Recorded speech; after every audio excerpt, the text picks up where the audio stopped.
Oi, pessoal! Hoje nós vamos estudar as propriedades coligativas. Vocês já se perguntaram por que a água do mar permanece líquida mesmo quando a temperatura ambiente está abaixo de zero? Ou se ainda é possível impedir que a água congele nos radiadores de automóveis em lugares muito frios? Tá, talvez vocês nunca tenham se perguntado isso, mas agora que o questionamento está aqui, vamos refletir por que isso acontece. Acontece devido às propriedades coligativas, que é o que a gente vai aprender hoje.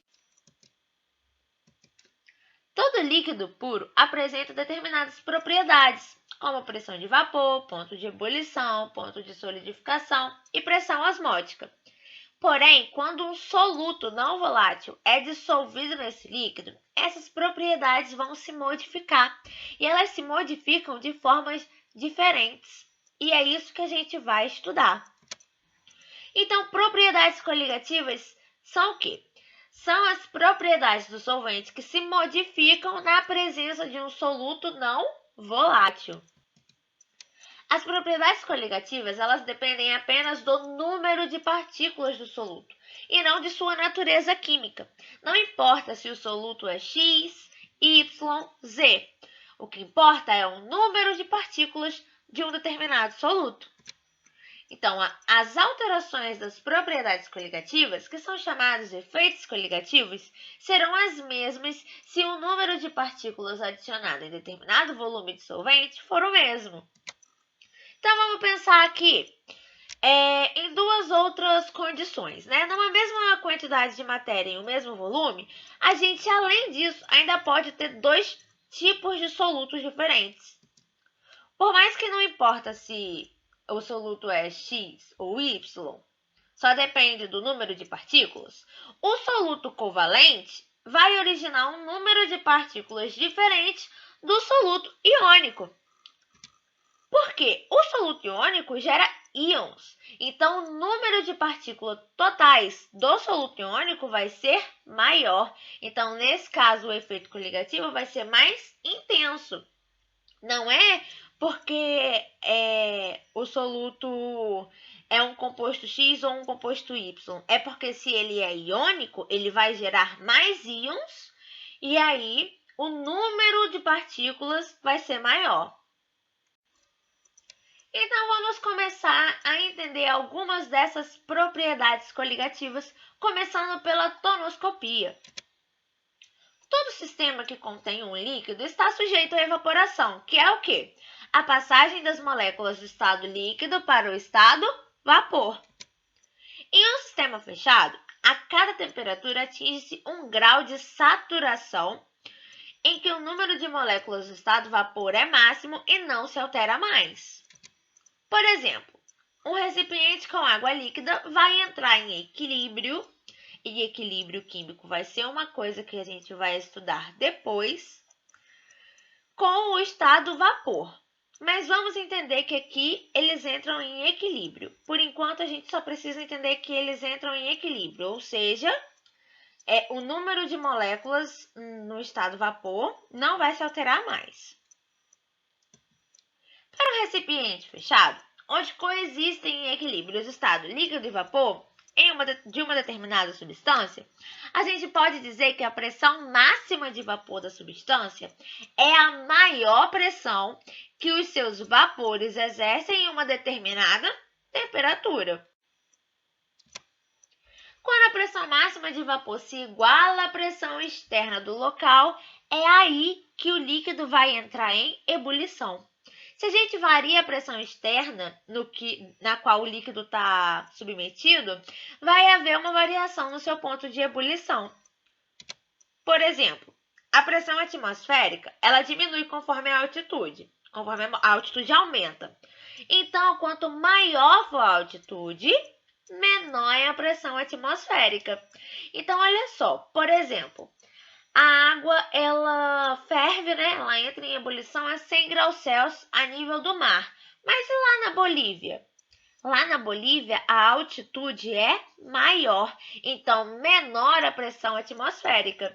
Então, lá, olhando a primeira frase desse slide aqui, A pressão de vapor se iguala à pressão externa, então o líquido entra em ebulição.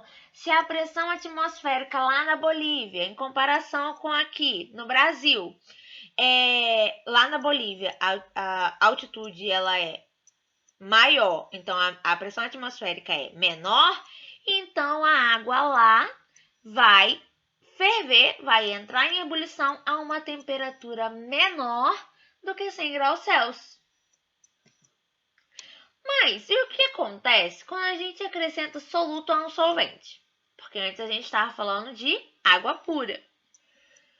O que acontece com a pressão de vapor da solução? Bom, vamos imaginar aqui, né, que o primeiro recipiente é só o solvente e o segundo recipiente a gente tem a nossa solução, que é o quê? Solvente mais soluto.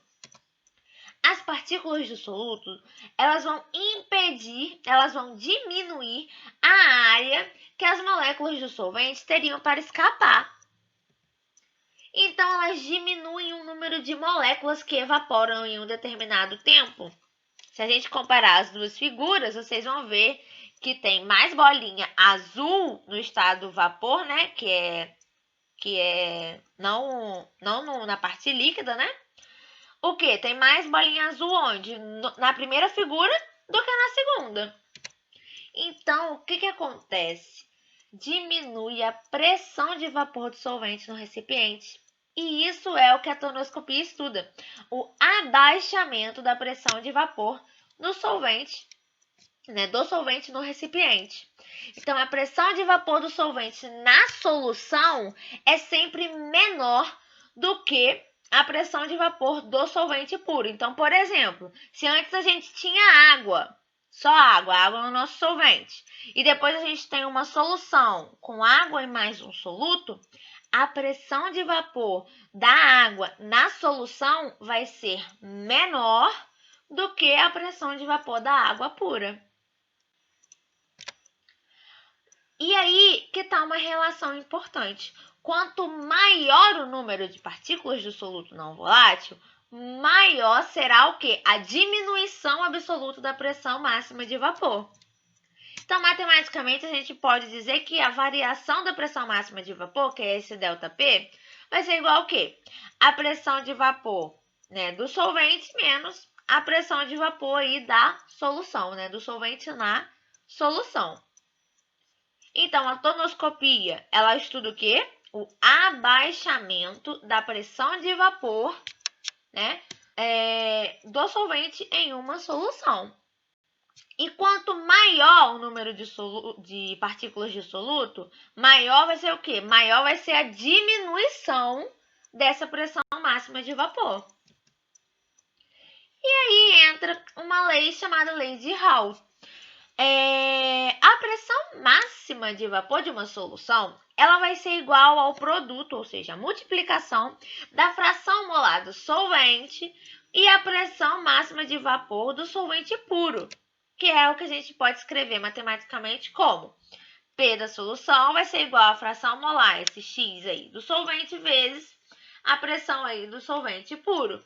E essa lei, ela vale para soluções moleculares diluídas e, é claro, para solutos não voláteis. Vamos fazer um exemplo de aplicação dessa lei para ver se a gente consegue desenvolver bem. Por exemplo, a pressão de vapor da água pura é de 3,2 kPa a 25 graus Celsius. Qual será a pressão de vapor de uma solução à mesma temperatura que possui 0,40 mol de glicose em 2 mol de água? Vamos lá. A gente tem, quem é o nosso solvente aqui? É a água. Então, a pressão de vapor da solução vai ser igual à fração molar do solvente vezes a pressão do solvente puro, que é a água. Então, vamos lá. Qual é o P da solução? Sendo que a pressão do solvente puro é igual a quanto? 3,2 kPa, que dá na questão, vezes aí a fração molar do solvente. A gente tem isso explicitamente na questão? Não. Então, a gente tem que descobrir quem? Essa fração molar primeiro.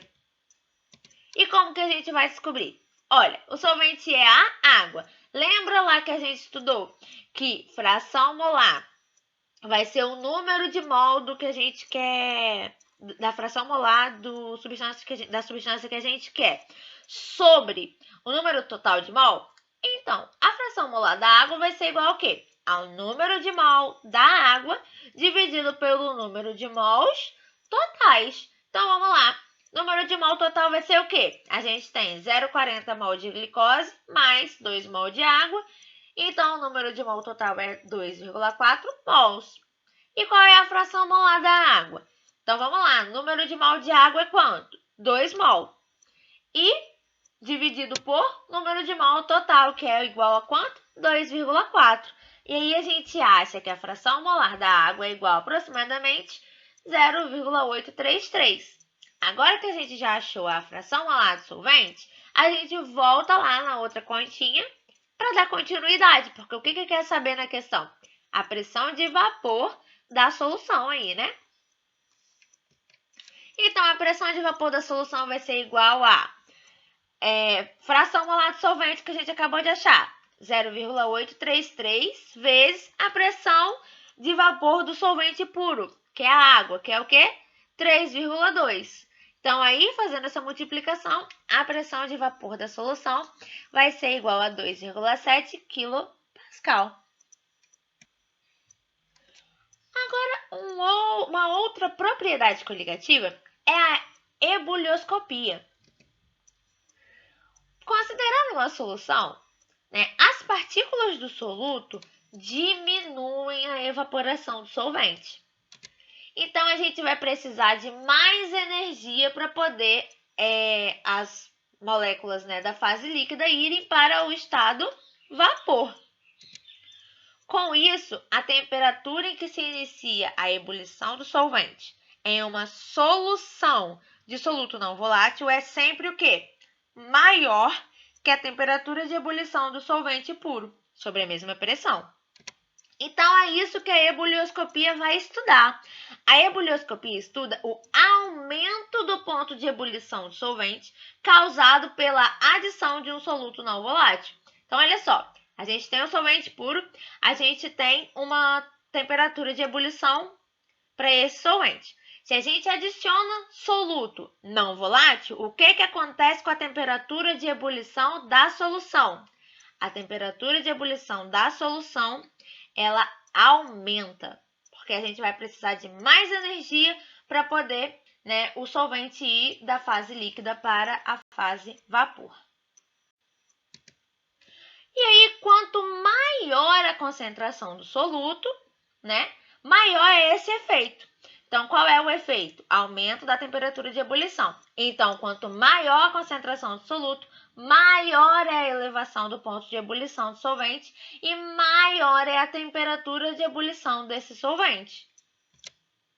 Então, matematicamente, a gente pode dizer aí, que a variação da temperatura de ebulição, variação é sempre, uma coisa menos a outra. Então, para a gente saber aí da solução em relação ao solvente puro, a temperatura de ebulição da solução menos a temperatura de ebulição do solvente puro vai dar aí a nossa variação de temperatura de ebulição do nosso sistema. Uma outra propriedade coligativa é a chamada crioscopia. Quando a gente tem uma substância em fase líquida e aí essa substância ela vai para a fase sólida, o que acontece? As moléculas elas liberam, ou seja, elas perdem energia. E aí diminui a temperatura do sistema. Isso daí a gente já sabe, estudando as mudanças físicas das substâncias, da matéria. Mas em uma solução, o que vai acontecer se a gente colocar soluto não volátil em um solvente? Experimentalmente, o que a gente observou? Que a adição de um soluto não volátil em um solvente vai originar uma solução cuja solidificação tem início a uma temperatura mais baixa que a temperatura de solidificação do solvente puro. Ou seja, a crioscopia ela estuda o abaixamento do ponto de solidificação do solvente causado pela adição de um soluto não volátil. Então, eu vou tentar explicar com outras palavras. A gente tem um solvente que congela a uma determinada temperatura. Quando você coloca um soluto e isso vira uma solução, esse solvente agora vai solidificar a uma temperatura ainda menor. Então, isso a gente chama de crioscopia. Quando a gente adiciona soluto não volátil a um solvente, o ponto de solidificação, ou seja, a temperatura de solidificação, abaixa. E é por isso que a água do mar contém vários sais dissolvidos que abaixam o seu ponto de solidificação. Então, mesmo quando a temperatura ambiente se encontra abaixo de 0 graus Celsius, né, que é a temperatura aí que a água vai congelar, a água do mar ainda assim permanece em grande parte na fase líquida. É por causa dessa propriedade coligativa. Porque como a gente adicionou, né, no caso a água do mar, como tem vários sais dissolvidos, o ponto de solidificação é em uma temperatura ainda menor do que 0. Então, por isso que a maior parte aí ainda continua na fase líquida. Então, quanto maior for a concentração do soluto, maior vai ser o efeito. Qual é o efeito? Abaixamento do ponto, né, de congelamento. Então, quanto maior a concentração do soluto, maior será o abaixamento do ponto de congelamento e menor ainda vai ser a temperatura de congelamento. Então, matematicamente, a gente pode dizer, né, que a variação da temperatura de congelamento vai ser aí a diferença entre a temperatura de congelamento do solvente puro e, né, no caso, menos a temperatura de congelamento da solução. Essa vai ser a variação, o quanto era quando era o solvente puro e quanto passou a ser em uma solução. Uma outra propriedade coligativa é a chamada osmoscopia. As soluções ideais, elas têm um comportamento que em muitos aspectos acabam se assemelhando aos dos gases ideais, como por exemplo a difusão que a gente já estudou. A difusão é o movimento espontâneo das partículas de uma substância de se espalharem uniformemente em meio a partículas de outras substâncias, ou ainda de atravessarem uma parede porosa. Então, vamos imaginar aqui, ó, nesse desenho, que a gente tem uma membrana, ou seja, uma parede porosa, né, uma membrana permeável. De um lado, a gente tem o líquido com mais moléculas de água. E no outro, a gente tem mais moléculas de C6H12O6. O que vai acontecer? Vai começar a passar tanto água quanto C6H12O6 para os lados. Até que o que acontece? Até que as concentrações de ambos os lados sejam iguais. Então, o movimento de moléculas através de uma membrana permeável, ou seja, uma membrana que deixa tudo passar, não cessa nunca, mas se mantém de modo que estabeleça e conserve uma igualdade de concentração de ambos os lados. Vai continuar transferindo, vai continuar passando, só que vai chegar um ponto que vai equilibrar e aí nesse ponto a gente tem a concentração igual dos dois lados. Só que existem as membranas semipermeáveis. O que é isso? Bom, as membranas semipermeáveis possuem ação seletiva quanto ao tipo de substância que pode atravessar. Ou seja, as membranas semipermeáveis deixam atravessar algumas substâncias e outras não. Por isso, semipermeáveis. Não é tudo que passa por ela. E aí, a passagem do solvente através da membrana semipermeável é o que a gente chama de osmose. E a osmose, ela acontece em que sentido? Ela acontece no sentido do solvente passando pela membrana e indo para a solução. E aí, a gente tem a solução menos concentrada o solvente, no caso, indo da solução menos concentrada para a solução mais concentrada, até que se equilibre, né, as concentrações, até que se igualem as concentrações. A capacidade que cada solvente apresenta de atravessar uma substância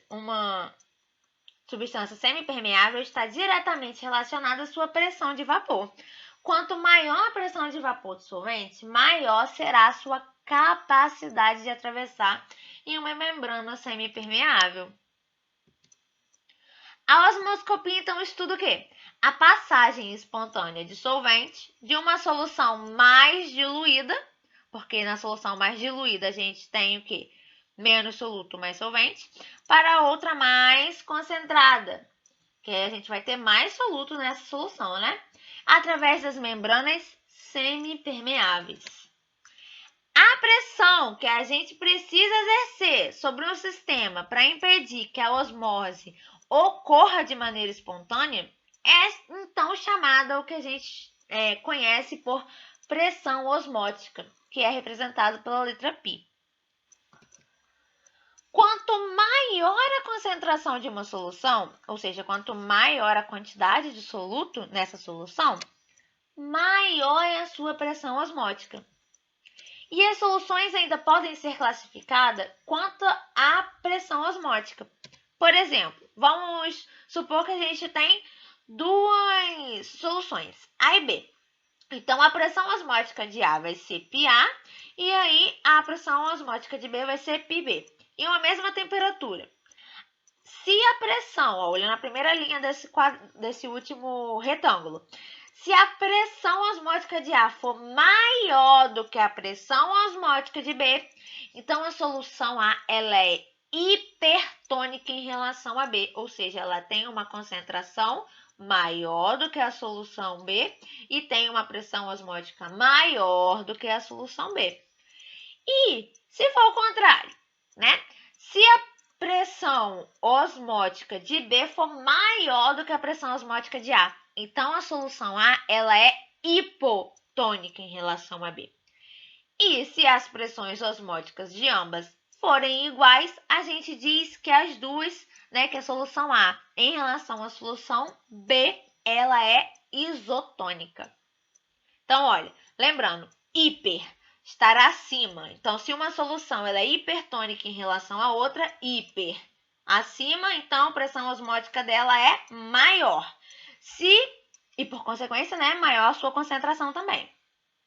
Se ela for hipotônica, né, vamos pensar assim, menos. Então, a sua pressão em relação à outra, sua pressão osmótica, ela é menor. Então, menor a sua concentração aí, né? Agora, se elas forem iguais, iso, né? Lembrando aí de igual, isotônica, mesma pressão osmótica.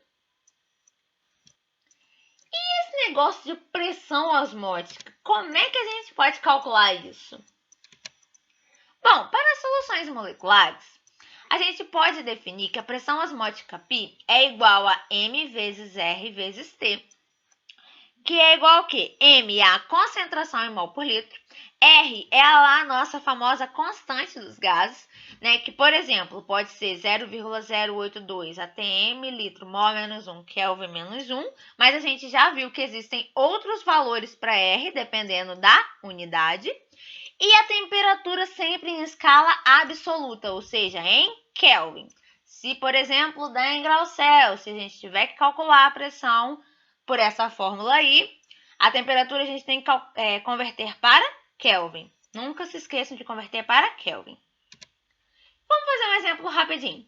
Se considerarmos uma solução de sacarose, 1 mol por litro, em temperatura de 0 graus Celsius, aí correndo e convertendo, 0 graus Celsius é igual a quantos Kelvin? Lembra lá, de graus Celsius para Kelvin, a gente acrescenta 273. Então, 0 mais 273, 273 Kelvin. A pressão que deve ser exercida para impedir a osmose dessa solução deve ser igual a... Que pressão é essa mesmo? Que a gente tem que exercer para impedir a osmose? A pressão osmótica. Então, olhando a fórmula, a pressão osmótica é igual a molaridade Então, qual é aí a concentração em mol por litro da sacarose? 1 mol por litro vezes R. Aí a gente usou 0,082. Por quê? Porque as unidades estão de acordo, né? A gente usou mol por litro. Então, usar o R que está relacionando litro, mol, Kelvin, para a pressão sair em atm. E aí, vezes a temperatura em Kelvin, que é 273. Fazendo essa continha, a gente vê que a pressão osmótica é igual a 22,4, o quê? atm. Não pode confundir, a gente tem que olhar para a unidade, né, que a gente está trabalhando. E como que a gente sabe que a gente usou essa fórmula aqui para soluções moleculares? Porque a sacarose, né, ela é um composto molecular. Só que, e para as soluções iônicas? Bom, a fórmula é muito parecida. A única diferença é que agora a gente multiplica por esse I aí, ó. Então, a pressão osmótica vai ser igual a molaridade vezes R vezes T vezes I. Que negócio de I é esse? O que é esse fator? Esse I é o fator de Van Hoff. Esse I é o fator de Van Hoff. Então, vou deixar aqui, né, a formulazinha, que é solução iônica, né? Pi vai ser igual a MRT vezes I. E esse I aí é uma grandeza nada mais do que a soma das quantidades de íons gerados na dissociação iônica ou na ionização total do soluto. Né? Lembra lá que a gente viu que o soluto iônico ele gera íons e muda o número total de partículas? Então, é por isso que a gente tem que levar em consideração esse fator de Van Hoff. E aí, a gente pode utilizar uma formulazinha que diz pra gente que o fator de Van Hoff, I, é igual a 1 mais alfa vezes, aí a gente tem que abrir parênteses para não confundir e sair errando, Q menos 1. Agora, que negócio é esse de alfa? Que negócio é esse de Q? Vamos lá. I é o fator de Van Hoff. Alfa é o grau de ionização ou dissociação iônica. E Q vai ser aí o número de íons originados por uma fórmula de soluto. Vamos fazer um exemplo para ver como que isso funciona. Vou deixar aqui do lado as duas formulazinhas, né? Da pressão osmótica para a solução iônica e para o Izinho, que é o fator de Van Hoff. Se considerarmos uma solução de ácido sulfúrico 1 mol por litro em uma temperatura de 0 graus Celsius. 0 graus Celsius, a gente já corre e faz o quê? Converte para Kelvin. Qual é a pressão osmótica? Considere o grau de ionização igual aí a 61%. E aí tá pra gente, né, a reação aí, né, que mostra a dissociação aí do H2SO4. Então, vamos lá. Olha, olhando para a fórmula da pressão osmótica aqui no nosso lado direito, a molaridade a gente tem, que é 1 mol por litro da na questão. O R é o R, né? É constante lá dos gases. T é a temperatura, que também dá. E aí, aparece esse I, que é o fator de Van Hoff. A gente não tem isso na questão, então a gente tem que calcular. Então, vamos lá.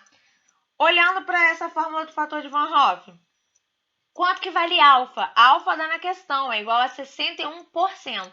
Só que aí a gente tem que tirar essa porcentagem e deixar como, entre aspas, número com vírgula, né? Dividir por 100 para poder ficar um número sem ser em porcentagem. Então, vamos lá. 61% é igual a quanto? 61 sobre 100, 61%. E aí, fazendo essa divisãozinha, a gente vê que alfa é igual a 0,61. Agora, a gente volta lá e substitui na fórmula do fator de Van Hoff.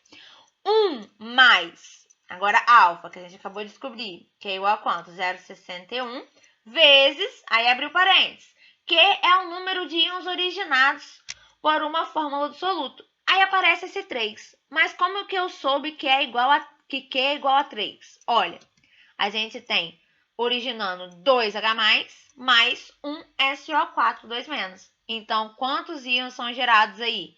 2H+, mais 1 H2, mais 1 SO4, 2-, a gente tem 3 íons originados. Então, 3 menos 1, e esse 1 é da fórmula. Então, fazendo essa continha, a gente vê que I é igual a 2,22, que é o fator de Van Hoff aí, né, para o H2SO4. Só que a gente quer saber o quê? A pressão osmótica. Então, a gente volta na formulazinha da pressão osmótica e substitui. Então, vamos lá, molaridade, concentração em mol por litro. 1 mol por litro vezes o R, 0,082, vezes a temperatura em Kelvin, 273, vezes o fator aí de Van Hoff, que a gente acabou de achar, 2,22. Resolvendo essa questão, essa continha, né? A gente vê que a pressão osmótica é igual a quanto? 49,7 atm. Então, a gente já estudou aí os principais efeitos coligativos. Vamos fazer um resumo rapidinho para a gente lembrar o que acontece com cada uma das propriedades quando a gente adiciona um soluto não volátil a um solvente? Porque é isso que são as propriedades coligativas. A gente coloca soluto não volátil e aí as propriedades do solvente, né, que aí agora vai ser uma solução, se modificam. Então, vamos lá, tonoscopia. O que acontece na tonoscopia? Diminui a pressão de vapor do líquido na solução em relação à pressão de vapor do líquido puro. Ou seja, pressão de vapor da solução é menor do que a pressão de vapor do líquido puro. E na ebulioscopia? Aumenta o ponto de ebulição do líquido na solução em relação ao líquido puro. Crioscopia? Diminui o ponto de congelamento do líquido na solução em relação ao ponto de congelamento do líquido puro. E a gente acabou de ver a osmoscopia, aumento da pressão osmótica do solvente em direção à solução mais concentrada. Então, é isso, pessoal.